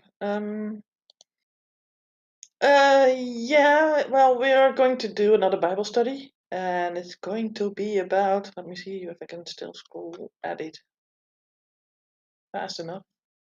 So last time was about a peculiar people, and the next time it will be about Israel, the Israel series and promises to Israel. It's called, and it's going to be interesting because everything that's promised to Israel, I'm going to sort of say what is promised and with scripture to it. So it's very interesting. So that's going to be, folks, Thursday at 1 p.m. U.S. Central, 7 p.m. UK.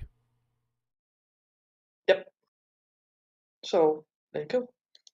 All right, Betty. So I take my leave now, and I thank you for the presentation and did a good job. And I still sort of think, how can you get so angry when there's nobody there physically? Betty, that's what made me giggle. It's not just that, but it's not like it's the first time he's done the presentation. So, it's gonna get worked up all that much. Yeah, but That is the frustration within it. You can feel it because it's frustration. It's the lies, either the lies or the complete dumbfoolery of what's been presented to you. Yeah, this is a complete misrepresentation of definitions. yeah, well, to I'm achieve exactly a with John. contradiction. I'm exactly with John. I was getting angry with him. I mean, you tell these people this daily, over and over, and it's like it just doesn't sink in. It does get very frustrating. So eventually you're shouting at yourself. No, the point. What made me laugh was as he's reading it, it's genuine frustration. It wasn't fake, because you can see the bit, but that was the genuine frustration, and I agree with it. It is because, like I said, it's contradiction, to achieve a paradox, if nothing else. And it's beautifully highlighted and illuminated in that presentation. Done blowing smoke. But for years we suffered that crap. You know, you go into a hangout and have those statements thrown at you, yeah, and hopefully people grasp what they're claiming now. Before you go, Betty, any super chats? Nope. No. Not that I saw. Yeah, it should have been, right? Strangely enough. Huh. Nope. All right. So you have to. Maybe because of your anger. You Yeah. need to go to anger. Yeah. Maybe you should go with me to do that. Perhaps they don't want to reward that behavior. All right. Fair enough. Oh, poor baby. Poor baby. Yeah, I was gonna. Yeah, it was coming. Okay, so we'll see you. Okay. Thursday, and then we'll see later. Right? Yeah, not later. Not this evening, no.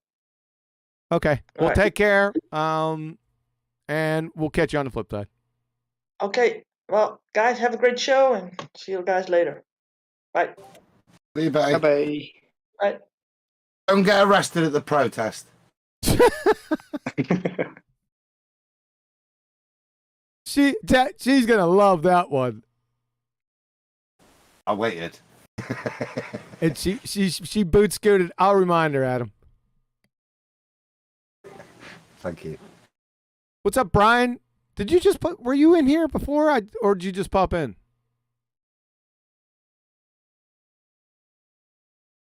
Or yeah, there you are. Hey, sorry, my hand. You said hello to me as I went to wash my hands. No, I was in here just after you started the presentation. I think I've just been listening in. Okay. Can I have? Do I have permission to be a smartass? Yeah. Well, all of that is destroyed by the fact every one of their claims concerning their atmosphere and sticking to a globe and it all rotating with a globe is destroyed by the fact that objects weigh more in a vacuum. So that's the end of that.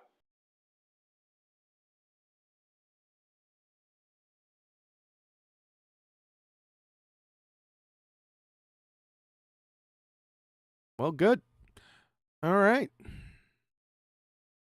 What else we got? Do you want me to elaborate? Not really. All right. Yeah, I mean, their whole argument is columns of air is giving the weight. There's no column of air to give the weight. How are they going to have the weight? There is no weight in general relativity. If they're following their priest, there is no. Einstein doesn't deal with weight. I think that's Brian's point. Also true. They create a reduction in weight, not weight. Not weight. Stop mumbling, Adam. Speak up. Well, I was thinking that was me thinking. I'm trying to think of Brian's point because it's several steps he's asking you to fill in. Surely if things weigh more in a vacuum, and it's the converse of what they would claim. What's weight, Brian? That's what I'm saying. Oh, it's a convention of I'm not going there. Yeah, that's another. No, I don't want to go down that path. We want to stick to conservation laws, specifically conservation of momentum. My point being is that for any of their claims concerning their atmosphere, right? I know it's an oxymoron. Yeah. They need a force of gravity. The fact that objects weigh more in a vacuum means that there isn't a force of gravity attracting masses to each other. Well, it died long before fairy tale vacuum. Yes, but the point is that that is a necessity for what they're claiming concerning It's a downstream. Rotation. It's a downstream. It died way before that. Oh, I know that, but the point is that their whole claim that they have this atmosphere of air rotating with a rotating body, that all falls apart when they don't have a force of gravity. That's my point. Yeah, well. See, that went down as well as my calculation. What speed the air would have to be rotating at their claimed atmosphere level, you see. QE just wants to chop it all off at the legs, which I don't disagree with. Yeah, that's what I'm trying to do. Yeah, if you do humour them, you can kill them in a million ways. Because there's not much left, so sometimes you have to go. And this is a consequence of your claim, also. Right, because they don't know that, because they're just parroting a headline. They either parrot the headline from what they've heard in like other hangouts from their other dumb fuck BallTARD boyfriends, or they ran across it on Wiki. Either one of those. But they just know the headline, so they'll just say conservation of angular momentum QE. Sometimes they don't even say angular; they just say conservation of momentum. I'm sitting there. What the hell are you talking about? That's correct. The basis when you ask them. Sorry. I'm just saying the basis when you ask them what's the difference between angular momentum and linear momentum. Yeah. And then they just backpedal. They don't actually know the difference. Sometimes they won't give you. What I've found is they won't, when they bring up the conservation of momentum, and I ask them which conservation of momentum are we claiming, linear or angular or what one are we claiming? They won't. They come back. Literally, I've gotten this. They come back to me with just the conservation of momentum. They won't make a claim because they know that they're screwed. Oh my God. The funniest part of all this, they think that they're intellectuals. That I can't I can't express my utter belly laughing contempt, because I don't, like I told you guys, bugger eaters. Anyone's that's past 6th grade intro to physics that remembers anything, that's just that population. If you got other people listening to you that have a little bit higher education and the ones that are in it right now, let me tell you what they're doing. They're dying from tear-jerking belly laugher syndrome. That's what they're doing. Or shaking their heads and walking away from you. Just to let you know. This is easy stuff. What I went over here, that's basic, fundamental thing. I didn't even get complex. That's just right in your face, 2nd grade stuff. Unbelievable. But before we go on, no, Brian, just give me a sec. Before we go on, because the first of the night, Killer, you've got a super chat. I'm to read it. No way. Yeah. Hey, James, I haven't seen James in a friggin' coon's age. Where you been? Good, Adam. Well, it's not much to add. So James Richard, $5. Thanks, bro. I think he's responding to what Betty and that before she left asked, which was we hadn't had any super chats, but he responds with here's one. So yeah. Cheers, bro. Thanks, James. Hope you and yours are well, sir. I know I became a bit of a smartass a few minutes ago, but the presentation was really, really good, and it should be listened back to several times by anyone who wants to be able to argue that point that in depth with them, because it's pointing out all the contradictions in all our claims. and how they're wrong. And I really like the part where you said, "Hey, you do you." I got that joke.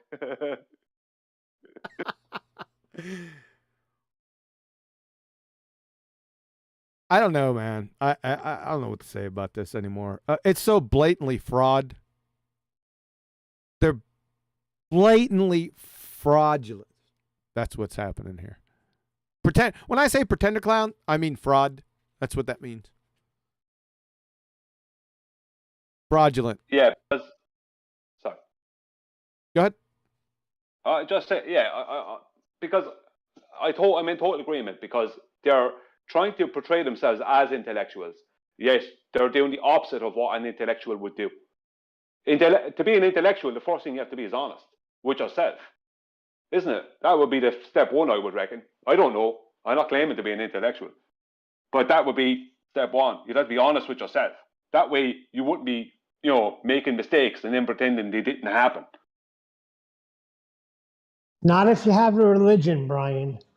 If you have a religion you're holding on to, you're not going to be honest. Well, they have to start with seeing their contradictions, but they don't understand that. Yes, it's the contradictions that stand out. Yeah, they're easy to pick out. You just got to be a good listener. Don't have an agenda, right? Don't be wanting to get to your point. Let them speak, and you're going to catch the contradictions. Of course, when you catch the contradictions, which inevitably come out very quickly, they want to go on and on and on and monologue for 10, 15 minutes, and, just to bypass their unbelievable horseshit pile of contradictions, right? And then end up with their point, right? They don't want you to interrupt them. That's another game they play. They'll start out with all their contradictions all the way through their claims, get belly laughed, and in the end, but if you interrupt them, you're interrupting them. You're being rude. Get the fuck out of here. I'm going to stop you dead in the first. As soon as I hear the first contradiction, you're getting stopped. You know it too. That's why they go on these debate channels, right? Like that dumbass modern day debate show. And it's not a debate channel at all. He's not a moderator. What he does is he allows each party to present like 15 minutes of horse shit. Right? What the hell is that? And then the other party gets to prevent their 15 minutes of horse shit. That's not a debate. Each claim, the claim has to be stated clearly. I claim this, short, concise. My supporting evidence. Boom, boom, boom, boom. Before you go anywhere else, I don't want to hear about where you came from. I don't want to hear about your dumb fuck credentials. Don't want to hear that shit. Make your claim and support your point right now. And if you don't, I'm going to tear your ass up. That's how a debate is. Point, counterpoint. Point, counterpoint, and support. Actual support, not just baseless claims. No, with each claim, you have to support each, literally. By demonstration, citations are not support. They are not support, unless you can demonstrate them, unless they're well-doubt axioms. Citations aren't support. They're not the argument. I meant to say, they're supporting your claim, but they can't be taken in a vacuum. No pun intended. Does everyone follow what I'm saying there? Yep.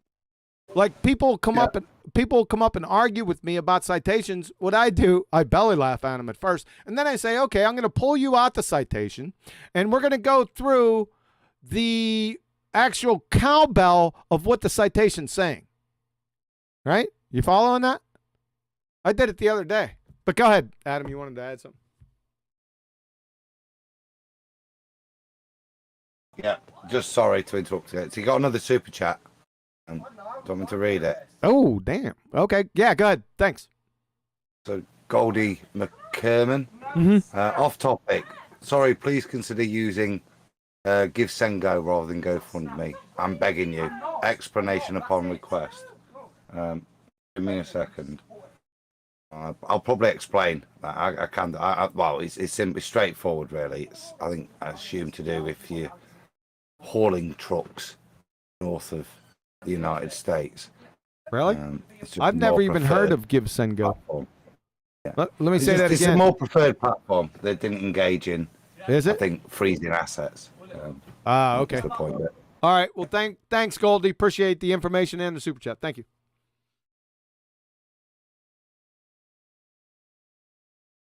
Anything else on the conservation of angular momentum or linear momentum for any conservation? Did everyone get that? When I said the conservation of angular momentum, I tied it with the isolated system from Khan Academy and then went to the definition of angular momentum, which said no external torques. Everyone catch that? There's a bit I wanted to raise with I hope what people grasp, because a lot of the crap I mentioned there that they used was 4 or 5 years ago, which, you know, they used to spout as a defense, and you can see why it's nonsense. But what they've started to do recently is Globiolis. I'll keep it succinct because people, Brian, I know will want to comment further on this. Please understand the presentation, because the presentation destroys that. Whether it's a differential between retained angular momentum or whatever, it kind of is a mute point, QE, isn't it?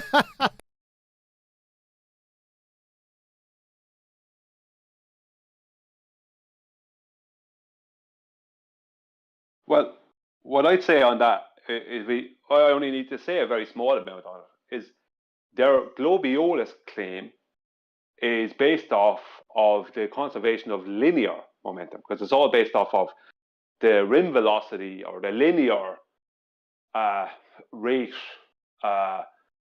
Let's just say a latitude, a circle of latitude that has let's say a miles per hour. It has a miles, if you want, within their globe, you have a miles around distance. So it's all based off of that. The whole Globiolis claim is based off of the conservation of linear, not angular momentum. Linear momentum. And it's all based off north and south changes. No changes east and west. They always have to base everything off north and south changes, which they don't have any support for anyway. It doesn't matter. There is no north and south changes to aircraft flying. They don't have to account for any deviations or that. It's all nonsense. But the point is that's what it is. It's all north and south, and it's all the conservation of linear momentum, not angular momentum within their Globiolis. The other funny thing is that I found truly hilarious when I first heard it. It caught me off guard. Was when you appeal to the conservation of angular momentum in one breath, and then the very next breath state that there's only one reference frame, rotating reference frame, has got to be one of the stupidest things I've ever heard combined. They're direct contradictions, the first statement and the second. Because, do I even have to explain it? I'm not going to. I'm just going to. Let me leave it. I'll leave it. Yeah, no, Can I ask a couple? I think Flatsoid was trying to get in there. Go ahead, Flatsoid. Yeah, I think it was Zanik that first brought it up. Since he's done that, We can't. Your mic is train wrecking on you, Flatsoid. Pop out and come back in again.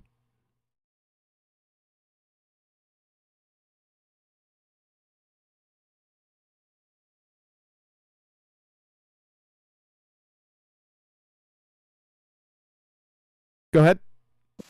Working better now? Yes. I'm saying I think it was Zanik that brought that up first. And since he said that, everybody's been parroting him without actually knowing what it means. No, it was R.C. Meisty. R.C. Meisty was before Zanik. Zanik got it from R.C. Meisty. Oh, okay. Yeah. Correct. Okay. Meister was the first fool to start with that. He was the first one I heard ever say it. And like I said, I was waiting for years. Now, if somebody said it that was outside my Zanuck wasn't around then. That was before Zanuck. That idiot.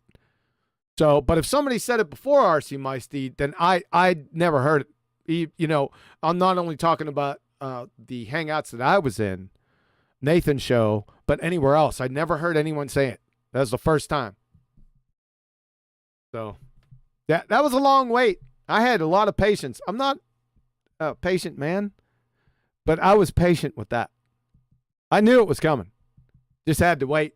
And woe to who it comes upon. There's a few other things out there floating. I'm not going to say that I've been waiting for a long time for and haven't heard, just to let you know. So you better be on your tiptoes there, BallTARDs. Okay? Pretend to clown numpty dipshits. Frauds. Pretending to be something that you're not. It's readily recognized by anyone that can fog a mirror. Truly hilarious. Wrap this up, man. Can I ask a question? Yeah, go ahead. For you to answer. When a child is on a roundabout in a playground and they're holding on to the bars of the roundabout and the roundabout is going around and they're holding on to that. When they leave go of that, they are thrown off at an angle in a straight line. Now, we all know this because we've all had it happen to us as children. So, the momentum that's being conserved angularly there is by the child holding on and being brought around. So they're attached to it. So that is spin. Yes? The conservation of angular momentum spin, not orbit. Well, it depends on who you're talking about. Well, are you talking about the kid? Example. You're talking about the kid hanging on to the bar, right? Yeah. Yeah, that's spin. So where in the real world do we observe orbit? Do we observe what? Orbit. When it comes to the conservation of angular momentum. We don't. So there is only one then, really. Even though there's two categorized, there's only one. Yeah. The concepts. But if I throw a football... Sorry. They're concepts. Not that they're not real, but I see which direction you're going, yeah. The point is, I throw a football or tennis ball or whatever up in the air. It does, unless there's a wind issue, it doesn't deviate. Right? We know this. But yet, if I try and hold on to one of those little children, one of those playground roundabouts, as soon as I leave go, I will be thrown off at an angle. So, are they claiming? I just want that kind of cleared up. So, when I throw that tennis ball up in the air, is that then orbiting within their claim? You're going to have to ask them, because I asked that same question during the presentation. You have to ask them. You got to get them to iron out what the hell are they claiming? Well, what object? There's an answer. Minus the forces that you imported to throw it up and do what you see what it does, yeah? It's also spinning exactly in orbit, yeah? But luckily, the second you release it, its angular momentum is retained, so it stays in full orbit, and all you witness is just you striking the ball because you're orbiting also, even though you're in a second reference frame that's not really a second reference frame. Oh, God. Because you're all in one reference frame. So to be more specific, hold on, to be more specific, it's a point object versus an extended object. At the same time. At the same time. Are they claiming that it conserves this energy? Conserve? I don't. It just depends on. Are they saying? It just depends on who you talk to. Yeah, I don't know. Like they're saying it conserves this momentum indefinitely. It never stops. That's how it sounds to me. No, they don't know what they're. No. I'm telling you that they have no clue They can only state the conservation of angular momentum. And when I asked the question, remember during the presentation, I asked, have them tell you what is exactly conserving angular momentum, and get the popcorn out. I'm telling you. I asked it during the presentation, don't you remember? Which one?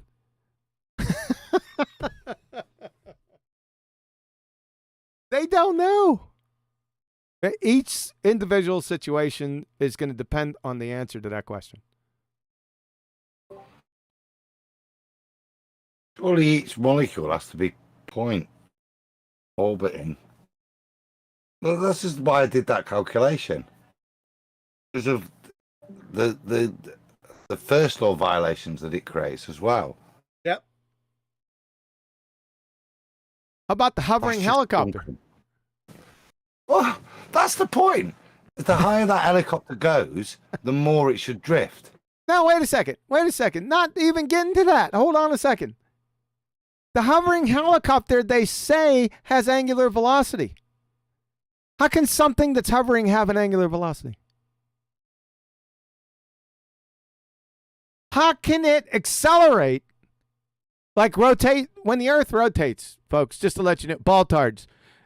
I caught a number of BallTARDs that didn't even know that they're in their own fairy tale religion, that the rotation of the Earth constitutes that the Earth is constantly accelerating. I can't tell you how many people that exposed themselves with that little gem. They didn't know it because they don't know what acceleration is. Right? But how can a hovering helicopter that has zero acceleration, right? That's the whole definition of hovering, for fuck's sake, right? How can that be true and at the same time have the helicopter rotating with the Earth and the atmosphere and have an acceleration? It's a contradiction. You want to go further? Be my guest. Is that helicopter in an isolated system? I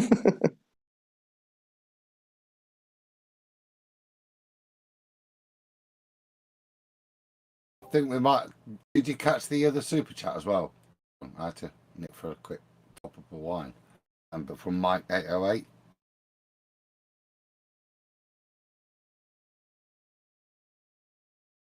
I'll take that as a no. And give him a shout out anyway. So I'm sorry, my out, damn. Mike 808. I'm sorry, my mic was muted. Shout out to Mike. He hardly ever. I don't think he ever stated anything. He just leaves super chats. So I appreciate that, Mike. Thank you, sir.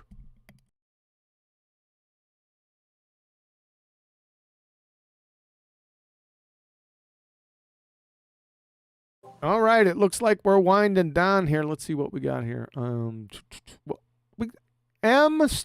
is M Stone? M Stone. Are you a baller? Yep, he's one of the lifelong trolls on my I'm sorry. channel. I don't think I ever spoke to. If I did, I don't remember. Go ahead. Get him on. Go ahead. I took you off mute.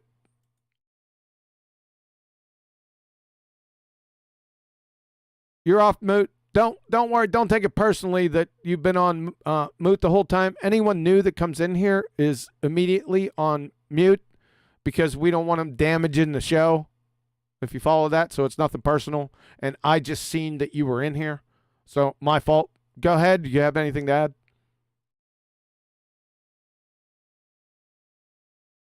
No, I think you've summed it up perfectly. Thank you. Okay. Thanks. Doesn't sound like a baller. All right. Flat Arthur, sorry. Listen, this presentation was just full of cowbell. I haven't been looking inside Discord for the most part, and he's probably sleeping now. Let's see. Flat Arthur, what's up? I've been listening, and I'm here to listen. There you go. Welcome, sir. Thank you so much. We're about ready to leave, and I'm just welcoming you. It's all right. I've been listening. It's a great show. Yeah, this is my fault. Sorry about that. I think I got everyone else. We got Birdman. Sorry, Birdman. Go ahead. Hey, what's up? What's up? Hey, great show. Thank you. Yeah, man, you always do a great breakdown. Oh, I appreciate that. Bushel. Hey, how's it Agreed. going? It was a good show. Feel your frustration, man. Oh, did I take everyone else off? The Arbiter, we got the Adam Meakin. We're trying to finish up the show, guys, so just keep your comments concise, to the point, and then we're going to roll on out of here.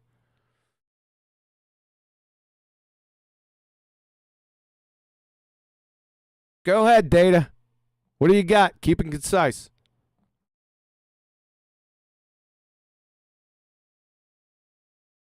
If you're trying to speak, you're off mute. If you're trying to speak, it's not happening, so jump out and jump back in again.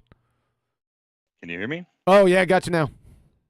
Right on. So I was just going to say the jet streams there are kind of an interesting thing to look at. Apparently on the globe model from North Pole to the equator, it increases in speed. But you have these jet streams that are moving based on seasonal. Yep. So the idea is that if the Earth is rotating, all the gases at the surface of the Earth should be at a higher velocity. Yep. But in reality, the opposite is happening, where there's almost zero velocity at the surface of the Earth, but up above, it's at a higher velocity, hence the jet streams. Now the idea is that maybe there's less gravitational force on the gases, and that's why it's speeding faster up there. But if you were to demonstrate that in a contained environment where you contain gas and rotate a sphere in it, the gases on the outer edge would be slower than at the surface of the rotating sphere. Well, what about the jet streams themselves? Which direction do they always go? West to east? Well, that's an interesting part. Is if you do research the jet stream, there is a pretty big difference between the south jet stream and the north. The north is more consistent. Apparently, the south likes to bounce around a little bit more, but there is some sort of progression in the north jet stream. So the idea is that at each latitude, there's a velocity of rotation, but yet you have the independence of the jet stream allowing the aircraft to navigate independently of those latitude changes if we're on a rotating model, right, or on a rotating surface.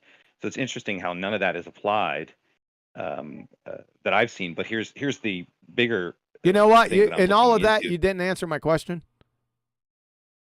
I'm sorry, I missed your question again. Yeah, I was still on a train of thought there, getting to the calculations they use in these. Yeah, we're gonna keep it airplane. concise. We're gonna keep it concise because I'm about ready to close out. I asked, what direction does the jet stream move in? Is it always west to east? It's always one direction. Yeah. Yeah. You sure about that? As far as I understand, yeah. It does progress. It does progress though from from the equator to north, and it changes. No. It does change. The south is more. Yeah, we're not talking about north and south hemisphere. That begging the question fallacy. If you ever look like on the Weather Channel, I'm just talking about. Just hold on. The jet streams themselves. For fuck's sake. They vary, and there's no consistency. That's what I'm saying. My question was, do they always flow from west to east? Because that's what the ballers say, that the atmosphere, contradiction in terms, flows from west to east. We're looking at jet streams. We're not looking at weather patterns locally to the surface. Yeah, I'm not. I didn't ask about weather patterns either. When you look on the Weather Channel, the surface of the Earth are in all directions. I'm gonna have to right? mute you. I'm sorry. I can't do it. It's fucking painful. So, go on the Weather Channel, pull up, watch one of the Weather Channel stations, right? And they show the jet stream. And watch it over a few days. And what they'll do is they'll bring that sucker down straight south or straight north. Follow? So it always, my question was that it must always, according to the BallTARDs, flow from west to east, period. End of story. It doesn't. Everyone has seen this. I mean, this isn't a mystery. So that's what I wanted, Data, for fuck's sake. Well, you're right about it does change directions because as it progresses, it does progress. And apparently, according to the World Economic Forum, the total jet stream will change by 2060. So the pattern that we see now will completely change and progress even farther north, they claim. Yeah. So what I find interesting is if we're on a sphere and you have these equal points between 66 parallels, then you should have the same functionality of patterns if it's this circle path and it's pressurized wind, then you should kind of have the same pattern in the south, but you don't. You don't have the same cycle pattern. So it means that it isn't the same shape or the same direction in the south that is in the north. So what does that tell you? Could be. I see where you're going with this. It's more of a speculation, but I see where you're going. Okay. All right. Well, how else am I going to determine? How am I going to determine the anomaly if I'm given a sphere? Well, wouldn't gases operate in the same pattern in a spherical sense in the north as in the south? Why is the south any different from the north? Why is it more I agree. special? Yeah, it's yeah. I got you. All right. All right, guys, we're about ready to eclipse this. I'm not going to give any last word. Adam, you want to follow up with anything? You still there? Yeah, you know what I was looking at? I just pulled up the animated Earth, the wind speed stuff on. So I was just having a little look. Relaxation Basics. Hold on, Adam. Relaxation Basics. That's the first time I've seen your name in here. Great show, guys. Shout out to Dusty Rider. All right, then. Thanks for the super chat. Go ahead, Adam. No, I didn't have a point. I was just looking. I could say there was oppositional wind directions. That's quite a common thing. Oh, yeah, there is. Rotating in one direction, but at slightly different rates. There's things going in.